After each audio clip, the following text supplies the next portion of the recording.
ನಮ್ಮ ಪ್ರಿಯ ಪರಲೋಕದ ತಂದೆಯಾದ ದೇವರೇ,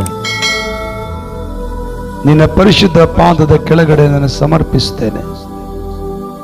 ಯೇಸು ಕ್ರಿಸ್ತನ ನಾಮದಲ್ಲಿ ನಿನಗೆ ಒಪ್ಪಿಸಿಕೊಡುತ್ತೇನೆ. ಅದ್ಭುತ ಮಾಡ್ರಿ, ಆತ್ಮನ ಕಾರ್ಯಗಳನ್ನು ನಡೆಸಿಕೊಡ್ರಿ, ದೈವಿಕವಾದಂಥ ಪ್ರಸನ್ನತೆಗಳಿಗೆ ಮಾಡ್ರಿ. ಈ ವಾಕ್ಯವು ನನ್ನನ್ನ, ನನ್ನ ಜೀವಿತವನ್ನ, ನನ್ನ ಕುಟುಂಬವನ್ನ ಆಶೀರ್ವದಿಸು ಯೇಸು ನಾಮದಲ್ಲಿ ತಂದೆಯೇ, amen. Hallelujah. Okay, get hallelujah. ಒಂದು ವಾಕ್ಯ ಓದೋಣವಾ? ಇವತ್ತು ಯಾವ ದಿನ? ಪುನರುತ್ಥಾನ ದಿನ. ಹೇಳ್ರಿ, ಯೇಸು ಸ್ವಾಮಿ ಮರಣವನ್ನ ಎದ್ದು ಬಂದ ದಿನ. ವಾಕ್ಯ ಓದೋಣ. ಮತ್ತಾಯನ ಸುವಾರ್ತೆ 28ನೇ ಅಧ್ಯಾಯ 1ನೇ ವಚನದಿಂದ ನಾವು ಮುಂದುವರಿಯೋಣ. ತೆಲುಗುలో ఒకరు, ಕನ್ನಡలో ఒకరు. ಮತ್ತಾಯನ ಸುವಾರ್ತೆ 28ನೇ ಅಧ್ಯಾಯ ವಚನ 1ರಿಂದ ನಾವು ಓದಿಕೊಂಡು ಹೋಗೋಣ.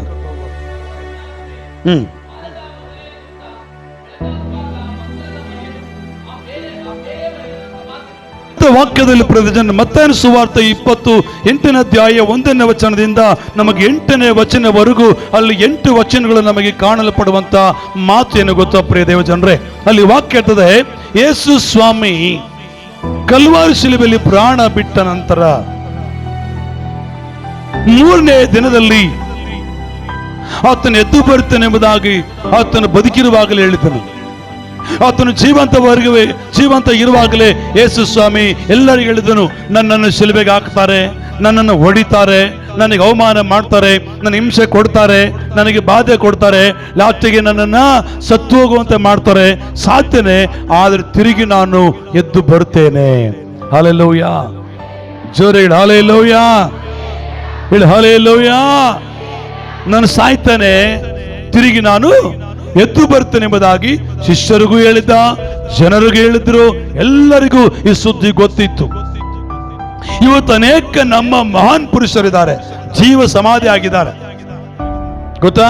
ದೊಡ್ಡ ದೊಡ್ಡ ಮಹಾನ್ ಪುರುಷರು, ದೊಡ್ಡ ದೊಡ್ಡ ಮಹಾನ್ ವ್ಯಕ್ತಿಗಳು, ಋಷಿ ಮುನಿಗಳು ಏನ್ ಸಮಾಧಿ ಆಗಿದ್ದಾರೆ? ಜೀವ ಸಮಾಧಿ. ಜೀವಂತ ಇರುವಾಗಲೇ ಕೆಲವೊಬ್ಬರು ಸಮಾಧಿ ಮಾಡಿಕೊಂಡಿದ್ದಾರೆ. ಅದು ತಿರುಗಿ ಅವರು ಎದ್ದು ಬಂದಿರುವಂತ ಸನ್ನಿವೇಶಗಳು ಯಾರನ್ನ ಕೇಳಿಸ್ಕೊಂಡಿದ್ದೀರಾ? ಸತ್ತೋ ಸಮಾಧಿ ಆಗಿದ್ದಾರೆ, ಜೀವ ಸಮಾಧಿ ಆಗಿದ್ದಾರೆ ಕೆಲವೊಬ್ಬರು. ತಿರುಗಿ ಜೀವ ಸಮಾಧಿ ತಿರುಗಿ ಎದ್ದು ಬಂದು ನಡೆದಾಡಿದಂತ ಅನುಭವ ಯಾರು ನೋಡಿದ್ದೀರಾ?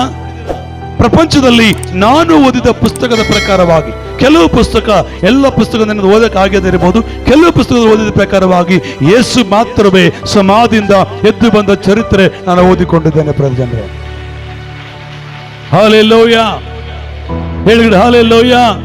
ಸತ್ಯವೇದ ಹೇಳ್ತದೆ, ಅಲ್ಲಿ ಸಬ್ಬತ್ ದಿನದ ಆದ ಮೇಲೆ ವಾರದ ಮೊದಲನೇ ದಿವಸ ಬೆಳಗಾಗುವಾಗ ಮಗ್ದಲದ ಮರಿಯಳು, ಆ ಬೇರೆ ಮರಿಯಳು ಸಮಾಧಿಯನ್ನು ನೋಡುವುದಕ್ಕೆ ಬಂದರು. ಮತ್ತೆ ಸುವಾರ್ತೆ 28ನೇ ಅಧ್ಯಾಯ 1ನೇ ವಚನದಲ್ಲಿ ನೋಡ್ತೇವೆ. ಅಮ್ಮ ತೆಲುಗುలో చదువు ఒకసారి. దిగి వచ్చి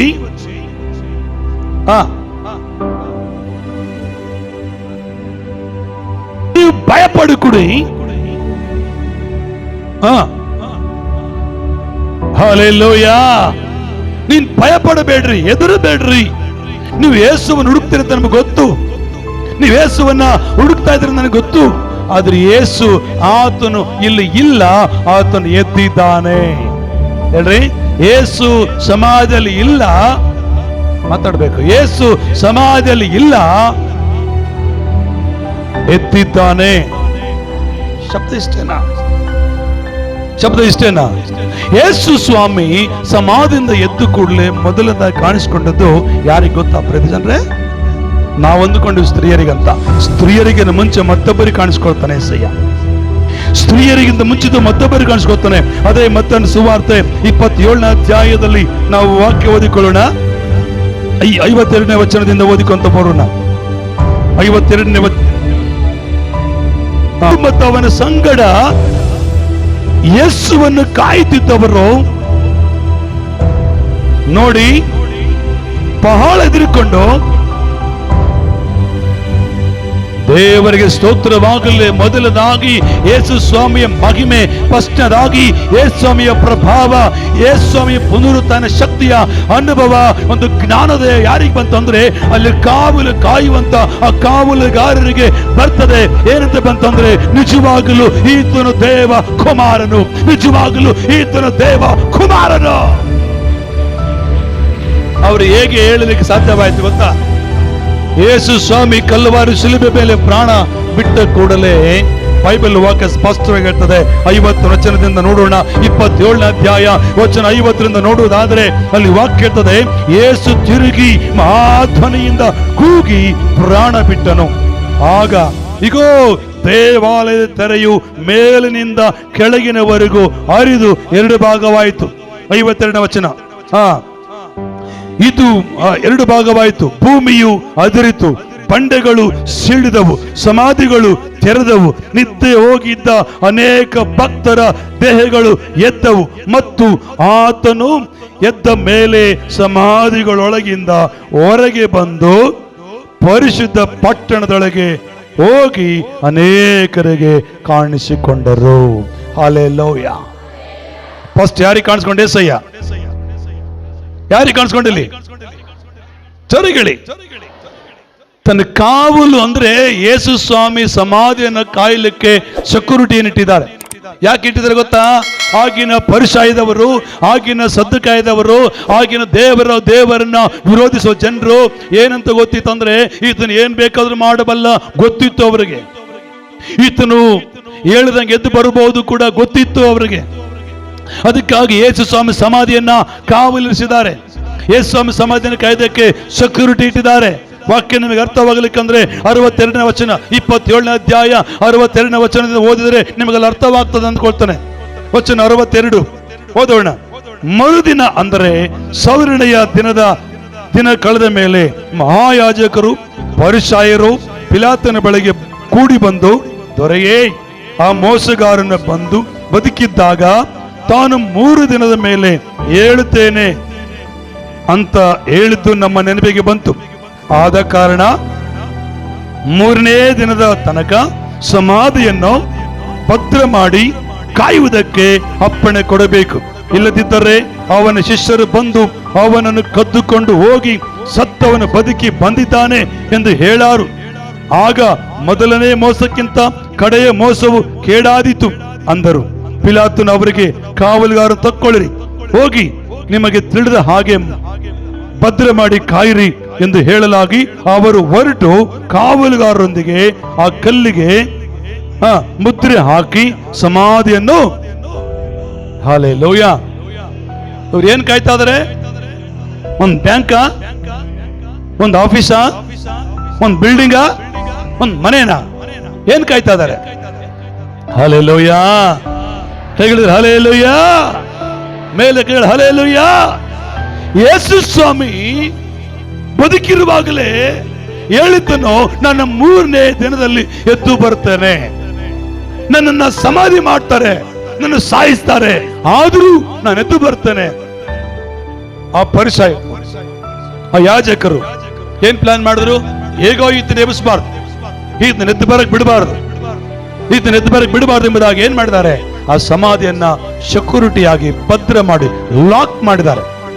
ಅಲ್ಲಿ ಬೈಬಲ್ ಹಾಕಿರ್ತದೆ, ಲಾಕ್ ಮಾಡಿದ್ದಾರೆ, ಬೀಗ ಹಾಕಿದ್ದಾರೆ, ಸಮಾಧಿಗೆ ಲಾಕ್ ಮಾಡಿದ್ದಾರೆ. ಅಂದ್ರೆ ಹೊರಗಡೆ ಬರಂಗಿಲ್ಲ, ಯಾರು ತೆಗಿಯಂಗಿಲ್ಲ ಅಂತೇಳಿ ಕಾವಲಿಟ್ಟಿದ್ದಾರೆ. ಹಲ್ಲೆಲೂಯಾ. ಜೋರಾಗಿ ಹಲ್ಲೆಲೂಯಾ. ಇನ್ನುಗಡೆ ಹಲ್ಲೆಲೂಯಾ. ಆದ್ರೆ ಸಮಾಧಿಯಲ್ಲಿ ಯೇಸು ಸ್ವಾಮಿ ಇದನ್ನ ನೀನು ಕಾವಲಾದ್ರೆ ಇರು, ಏನಾದ್ರೂ ಮಾಡಿಕೋ, ನಾನು ಹೇಳಿದ ಮಾತನ್ನು ನೆರವೇರಿಸದೆ ಬಿಡುವುದಿಲ್ಲ. ದೇವರು ದೇವರೇ. ಆಮೆನ್. ಅಲ್ಲಿ ನಮಗೆ ಬೈಬಲ್ ಸ್ಪಷ್ಟವಾಗಿ ಹೇಳ್ತದೆ ಪ್ರಿಯ ಜನರು. 53ನೇ ವಚನ, 27ನೇ ಅಧ್ಯಾಯ 53ನೇ ವಚನ ಮತ್ತಾಯನ ಸುವಾರ್ತೆಯಲ್ಲಿ, ಆತನು ಎದ್ದ ಮೇಲೆ ಸಮಾಧಿಗಳ ಒಳಗಿಂದ ಹೊರಗೆ ಬಂದು ಪರಿಶುದ್ಧ ಪಟ್ಟಣದೊಳಕ್ಕೆ ಹೋಗಿ ಅನೇಕರಿಗೆ ಕಾಣಿಸಿಕೊಂಡರು. ಶತಾಧಿಪತಿಯು ಮತ್ತು ಅವನ ಸಂಗಡ ಯೇಸುವನ್ನು ಕಾಯುತ್ತಿದ್ದವರು. ಯಾರು ಕಾಯ್ತಿದ್ದವರು? ಕಾವಲುಗಾರರು. ಯಾರನ್ನು ಕಾಯ್ತಿದ್ರು ಅವರು? ಯೇಸು ಸ್ವಾಮಿ ದೇಹವನ್ನು ಕಾಯ್ತಿದ್ದರು, ಆ ಸಮಾಧಿಯನ್ನು ಕಾಯ್ತಿದ್ದ ಕಾವಲುಗಾರರು ಹೇಳ್ತಾರೆ ಏನಂತ ಗೊತ್ತಾ? ಕಾಯ್ತಿದ್ದವರು ಭೂಕಂಪವನ್ನು, ನಡೆದ ಸಂಗತಿಗಳನ್ನು ನೋಡಿ ಬಹಳ ಎದುರಿಕೊಂಡು ನಿಜವಾಗಿ ಈತನು ದೇವಕುಮಾರನಾಗಿದ್ದನು ಅಂದರು. ಹಲ್ಲೆಲೂಯಾ. ಯಾರು ಒಪ್ಕೊಂಡ್ರು? ಫಸ್ಟ್ ದೇವರಂತ ಯಾರು ಒಪ್ಕೊಂಡ್ರು? ಮೊದಲು ಆತನನ್ನು ವಿರೋಧಿಸಿದವರೇ, ಆತನನ್ನು ಅಲ್ಲಗಳೆದವರೇ, ಆತನು ದೇವರಲ್ಲಂತ ಅನ್ನೋದು ವಾದಿಸಿದವರೇ, ಆತನು ದೇವರಲ್ಲ ಎಂಬುದಾಗಿ ವಿರುದ್ಧವಾಗಿ ವ್ಯತಿರಿಕ್ತವಾಗಿ ಮಾತಾಡಿದವರೇ ಈತನು ದೇವ ಕುಮಾರನು, ಈತನು ದೇವ ಕುಮಾರನು, ಈತನು ದೇವ ಕುಮಾರನು. ಯಾಕೆ ಒಪ್ಪಿಕೊಂಡ್ರು? ಯಾಕೆ ಒಪ್ಪಿಕೊಂಡ್ರು? ಸುಮ್ಮನೆ ಒಪ್ಪಿಕೊಂಡ್ರ? ಅವರು ಸುಮ್ಮನೆ ಒಪ್ಪಿಕೊಂಡ್ರ? ಇಲ್ಲ, ಅವರು ಕಣ್ಣಾರ ನೋಡಿದ್ರು, ಸಮಾಧಿಯಿಂದ ಎದ್ದು ಬರೋದು ನೋಡಿದ್ರು. ಬೇರೆ ಅಂದ್ರೆ ಯೇಸು ಮುಂಚಿತವಾಗಿ ಸತ್ತವರಿದ್ದಾರಲ್ಲ, ಯೇಸು ಸೆಲುಬೆ ಮೇಲೆ ಪ್ರಾಣ ಬಿಟ್ಟು ಸಾಯಕ್ಕೆ ಮುಂಚಿತವಾಗಿ ಇನ್ನೂ ಕೆಲವು ಸತ್ತೋಗಿದ್ರಲ್ಲ, ಅವ್ರು ಎದ್ದು ಬರೋದನ್ನು ನೋಡಿದ್ರು, ಭೂಮಿ ನಡುಗದ್ ನೋಡಿದ್ರು, ಭೂಮಿ ಅದಿರದ್ ನೋಡಿದ್ರು, ಬಂಡೆ ಸೀಳಿದ್ ನೋಡಿದ್ರು. ಇದೆಲ್ಲ ನೋಡಿದ ಮೇಲೆ ಗೊತ್ತಾಯ್ತು ಈತನು ಸಾಮಾನ್ಯ ಮನುಷ್ಯನಲ್ಲ, ಇದು ದೇವ ಕುಮಾರನು. ಈತನ್ಯಾರು? ದೇವ ಕುಮಾರನು. ಆ ನಡೆದ ಸಂಗಾತಿಗಳನ್ನ ಊರಿಗೆ ಬಂದು ಹೇಳಿದ್ರೆ ಊರು ಒಪ್ಕೊಳ್ಳಿಲ್ಲ. ನೋಡಿದ್ರ ಅವರು? ನೋಡಿದ್ರ ನೋಡಿಲ್ವಾ? ಏನೇನ್ ನೋಡಿದ್ರು? ಸಮಾಧಿಯಿಂದ ಎದ್ದು ಬರುವುದು ನೋಡಿದ್ರು, ನಿದ್ದೆ ಮಾಡ್ರೆ ಎದ್ದೇಳದ್ ನೋಡಿದ್ರು, ಭೂಮಿ ಅದಿರಿದ್ದು ನೋಡಿದ್ರು, ಬಂಡೆ ಸಿಡಿದು ನೋಡಿದ್ರು, ಭೂಕಂಪ ಆಗಿದ್ದು ನೋಡಿದ್ರು. ಅಷ್ಟೆಲ್ಲ ನೋಡಿದ್ರು. ಆ ಸುದ್ದಿಯನ್ನು ನಾನು ಹಿಂಗಿಂಗ್ ಕಂಡೆ, ನಾನು ಇದು ನೋಡಿದೆ ಎಂಬುದು ಊರಲ್ಲಿ ಬಂದು ಹೇಳುವಾಗ ಆ ಊರಿನ ಯಜಮಾನರು, ಈಗ ವಾಕ್ಯ ಓದ್ತೀರಾ? 28ನೇ ಅಧ್ಯಾಯ ಮತ್ತಾಯನ ಸುವಾರ್ತೆ 11ನೇ ವಚನ ನೋಡ್ರಿ. 28ನೇ ಅಧ್ಯಾಯ ಮತ್ತಾಯನ ಸುವಾರ್ತೆ ವಚನ 11 ನೋಡ್ರಿ. ಅವರು ಹೋಗುತ್ತಿರುವಾಗ ಕಾವಲುಗಾರರಲ್ಲಿ ಕೆಲವರು ಪಟ್ಟಣದೊಳಗೆ ಬಂದು ನಡೆದ ಸಂಗತಿಗಳನ್ನೆಲ್ಲ ಮಹಾಯಾಜಕರು ತಿಳಿಸಿದರು.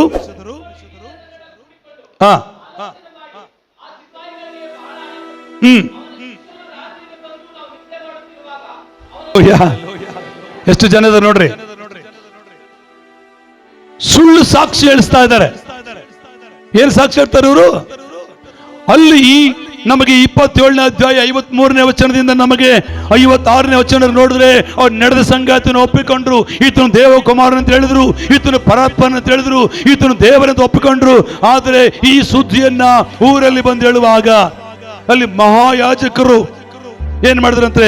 ಹಿರಿಯರ ಸಂಗಡ ಕೂಡಿಕೊಂಡು ಆಲೋಚನೆ ಮಾಡಿ ಆ ಸಿಪಾಯಿಗಳಿಗೆ, ಆ ಕಾವಲುಗಾರರಿಗೆ ಏನ್ ಕೊಟ್ರಂತವ್ರು? ಲಂಚ ಕೊಟ್ರು. ಇವಾಗ ಯಾವ್ದಾದ್ರು ಕೋರ್ಟಲ್ಲಿ ಸಾಕ್ಷಿ ಹೇಳ್ಬೇಕಂದ್ರೆ ಲಂಚ ಕೊಟ್ಟು ಕರ್ಕೊಂಡ್ ಬರ್ತಾರೆ. ನನ್ನ ಪರವಾಗಿ ನೀವು ಸಾಕ್ಷಿ ಹೇಳ ಅಂತ ಹೇಳ್ತಾರ? ಸುಳ್ಳು ಇರ್ತದ, ನಿಜ ಹೇಳಲ್ಲ, ನಿಜ ಹೇಳ ಸುಳ್ಳು ಹೇಳಲ್ವಾ? ಮಾಡ್ತಾರಿಲ್ಲ? ಈ ಕಾಲದಲ್ಲಿ ಮಾಡಿದ್ರು, ಯೇಸು ಸ್ವಾಮಿ ಕಾಲದಲ್ಲಿ ಅದನ್ನು ಮಾಡಿದ್ದಾರೆ. ಇವಾಗ ಏನ್ ಮಾಡೋದು ದೊಡ್ಡದಲ್ಲ. ಇಲ್ಲಿ ನೋಡ್ಸ್ ಕಳ್ಸ್ಕೊಳ್ಳಿ ಬೇಗನೆ, ನಾನು ವಾಕ್ಯದ ಸಮಯಕ್ಕೆ ಬರ್ತೇನೆ. ಯೇಸು ಸ್ವಾಮಿ ಮೊದಲು ಕಾಣಿಸಿಕೊಂಡಿದ್ದು, ಯೇಸು ಮೊದಲು ಮಹಿಮೆ ತೋರಿಸಿದ್ದು ಶತಾಧಿಪತಿಗೂ ಮತ್ತು ಕಾವಲುಗಾರರಿಗೂ. ಯಾಕೆ ತೋರಿಸಿದ್ರೆ ಅವ್ರ ಕಣ್ಣಾರ ನೋಡಿದ್ರು, ಅವ್ರ ಹತ್ರ ಅಲ್ಲೇ ಇದ್ರು. ಯೇಸು ಸಮಾಧಿ ಹತ್ರ ಇದ್ದಿದ್ದು ಯಾರು? ಶಿಷ್ಯರಿದ್ರ? 5 ರೊಟ್ಟಿ 2 ಮೀನು ತಿಂದ ಜನ ಇದ್ರ? ಕುಂಟು ರೋಗಿ ಕುಂಟರು ಕುರುಡರು ವಾಸಿಯಾಗಿದ್ರು, ಅವರಿದ್ರ? ಯಾರು ಇಲ್ಲ. ಯೇಸುವಿನ ಮಹಿಮೆಯನ್ನು ಕಂಡಂತವರು, ಯೇಸುವಿನ ಅದ್ಭುತ ನೋಡಿದಂತವರು ಒಬ್ಬರು ಇಲ್ಲ. ಯೇಸುವೇ ದೇವರೇ ಅಲ್ಲ ಅಂತ ವಾದಿಸುವಂತವರಿದ್ದಾರಲ್ಲಿ. ಅವರಿಗೆ ಮೊದಲು ತಿಳುವಳಿಕೆ ಬರುವ ರೀತಿಯಲ್ಲಿ ಕರ್ತನ ಕಾರ್ಯ ಮಾಡಿದರು. ಆಮೆನ್ ಹೇಳಿ ಹಲ್ಲೆಲೂಯ. ಅವ್ರ ಹತ್ರ ಯೇಸು ಏನು ಮಾತಾಡ್ಲಿಲ್ಲ. ಏನಾರ ಮಾತಾಡಿದ ವಾಕ್ಯದಲ್ಲಿ ಕಾವಲುಗಾರ ಸಂಗಡ ಏನು ಮಾತಾಡ್ಲಿಲ್ಲ, ಮೌನವಾಗಿ ಮಾತ್ರ ಇದ್ರು. ಆದರೆ ಸ್ತ್ರೀಯರ ಹತ್ರ ಬಂದಾಗ ದೇವದೂತರು ಮಾತಾಡ್ತಾರೆ, ಶಿಷ್ಯರ ಹತ್ರ ಬಂದಾಗ ಯೇಸೇ ಬಾಯಿಂದ ಮಾತಾಡ್ತಾನೆ. ಜೊರೆಗೇಳಿ ಹಲ್ಲೆಲೂಯ. ಜೊತೆಯಲ್ಲಿ ಕೈ ಎತ್ತಿ హల్లెలూయ. ఇది సౌండ్ అల్ల హల్లెలూయ. దేవుడు ఏమై ఉన్నాడు తెలుసా? దేవుడు మొట్టమొదటిగా ఆయన కాపలి కాసేవారు చూశారు. ನಿಜಂಗ ಈನ ದೇವಕುಮಾರಡು, ನಿಜವಾಗಲೂ ದೇವರ ಮಗನೇ ಅವ್ರು ಹೇಳಿದ್ರು. ಇಲ್ಲಿ 28ನೇ ಅಧ್ಯಾಯದಲ್ಲಿ ಬಂದು ನೋಡಿದ್ರೆ ದೇವ್ರ ವಾಕ್ಯ ಹೇಳ್ತದೆ, ಸ್ತ್ರೀಯರಿಗೆ ಮಾತಾಡ್ತಕ್ಕಂಥ ದೇವದೂತನ ಮಾತನ್ನು ಗೊತ್ತಾ? 2ನೇ ವಚನ 28:2 ಮತ್ತಾಯನ ಸುವಾರ್ತೆ. ಕರ್ತನ ದೂತನು ಆಕಾಶದಿಂದ ಇಳಿದು ಬಂದು ಆ ಕಲ್ಲನ್ನು ಬಾಗಿಲಿಂದ ಉರುಳಿಸಿ ಅದರ ಮೇಲೆ ಕೂತುಕೊಂಡನು. ಅವನ ಮುಖ ಭಾವವು ಮಿಂಚಿನಂತಿತ್ತು, ಅವನ ಉಡುಪು ಹಿಮದಂತೆ ಬೆಳ್ಳಗಿತ್ತು. ಕಾವಲಿಗಾರರು ಅವನಿಗೆ ಎದುರಿ ನಡುಗಿ ಸತ್ತವರ ಹಾಗೆ ಆದರು. ಹಲ್ಲೆಲೂಯ, ಕೈಗಳಿಂದ ಹಲ್ಲೆಲೂಯ. ಏನಾದ್ರಂತ ಅವರು? ಯಾರು ಸತ್ತವರಂಗಾಗಿದ್ದ? ಸತ್ತು ಬಿದ್ದಂಗೆ ಬಿದ್ದುಬಿಟ್ರು. ಆದ್ರೆ ಕೆಳಗಡೆ ವಾಕ್ಯ ಇರ್ತದೆ, ಆಗ ದೂತನು ಆ ಹೆಂಗಸರಿಗೆ, ನೀವು ಹೆದರಬೇಡ್ರಿ, ಶಿಲುಬೆಗೆ ಹಾಕಲ್ಪಟ್ಟ ಯೇಸುವನ್ನು ಹುಡುಕುತ್ತರೆಂದು ಬಲ್ಲೆನು. ಆತನು ಇಲ್ಲಿ ಇಲ್ಲ, ತಾನು ಹೇಳಿದಂತೆ ಎದ್ದಿದ್ದಾನೆ. ಬನ್ನಿರಿ, ಆತನು ಮಲಗಿದ್ದ ಸ್ಥಳವನ್ನು ನೋಡಿರಿ ಮತ್ತು ಬೇಗ ಹೋಗಿ ಆತನ ಶಿಷ್ಯರಿಗೆ, ಸತ್ತವನು ಬದುಕಿದ್ದಾನೆ, ಆತನು ನಿಮ್ಮ ಮುಂದೆ ಗಲಿಲಾಯಕ್ಕೆ ಹೋಗುತ್ತಾನೆ, ಅಲ್ಲಿ ಆತನನ್ನು ಕಾಣುವಿರಿ ಎಂದು ತಿಳಿಸಿರಿ. ಹಲ್ಲೆಲೂಯ. ಯಾರ ಹತ್ರ ಮಾತಾಡ? ದೇವದೂತನು. ದೇವದೂತ ಯಾರ ಹತ್ರ ಮಾತಾಡ್ದ? ಆ ಕಾವಲ್ಗಾರ ಹತ್ರ ಮಾತಾಡ್ಬೋದಾಗಿತ್ತಲ್ಲ, ಮಾತಾಡಿದ. ಅವ್ರನ್ನ ಸಮಾಧಿ ಮಾಡಂಗ್ ಮಾಡಿದ, ಸಮಾಧಿ ಕಾಯಕ್ಕೆ ಬಂದವ್ರನ್ನ ಸಾಯ ಸ್ಥಿತಿಯಲ್ಲಿ ಮಾಡಿದ. ಆದ್ರೆ ದೇವರು ತನ್ನ ದಾಹಗೊಂಡಂತ, ತನಗಾಗಿ ಅಂಬಲಗೊಂಡಂತ, ತನಗಾಗಿ ಆತರಗೊಂಡಂತ, ತನಗಾಗಿ ಆಸೆ ಪಡುವಂತ, ఆయన కొరకు వేచియుండ, ఆయన కొరకు ఎదురు చూస్తున్న ఆ స్త్రీల ద్వారా దేవుడు మాట్లాడాడు. స్త్రీలరా భయపడకుడి, స్త్రీలరా భయపడకుడి, ఆయన ఇక్కడ లేడు, లేచాడు. ఆయన ముందుగా చెప్పాడు, మీకు నేను చనిపోయి 3వ రోజు లేచి వస్తాను చెప్పిన ప్రకారమే లేచాడు. త్వరగా పోయి మీ శిష్యులు చెప్పుడి, ఆయన గలిలాయకు వస్తున్నాడు. గలిలయ ప్రాంతంలో ఆయన మీరు చూస్తారు, వెళ్ళండి, చెప్పండి అని ದೇವದೂತ ಶಿಷ್ಯರ ద్వారా ಮಾತಾಡ್ತಾನೆ. ಆ ದೇವದೂತನು ಆ ಸ್ತ್ರೀಯರೊಟ್ಟಿಗೆ ಮಾತಾಡ್ತಾನೆ. ಮಾತಾಡಿದ ಮರುಕ್ಷಣವೇ 8ನೇ ವಚನ ನೋಡುವುದಾದ್ರೆ, ಅವರು ಭಯದಿಂದಲೂ ಹೊರಟು ಆತನ ಶಿಷ್ಯರ ತಿಳಿಸೋದಕ್ಕೆ ಹೊರಟು ಹೋದರು. ಆಗ ಯೇಸು ಅವರ ಎದುರಿಗೆ ಬಂದು, ನಿಮಗೆ ಶುಭವಾಗಲಿ. ಚಪ್ಪಳ ದಟ್ಟೋಣವಾ, ಗಟ್ಟಿ ಚಪ್ಪಳ ದಟ್ಟೋಣವಾ. ದೇವರಿಗೆ ಮಹಿಮೆಯಾಗಲಿ.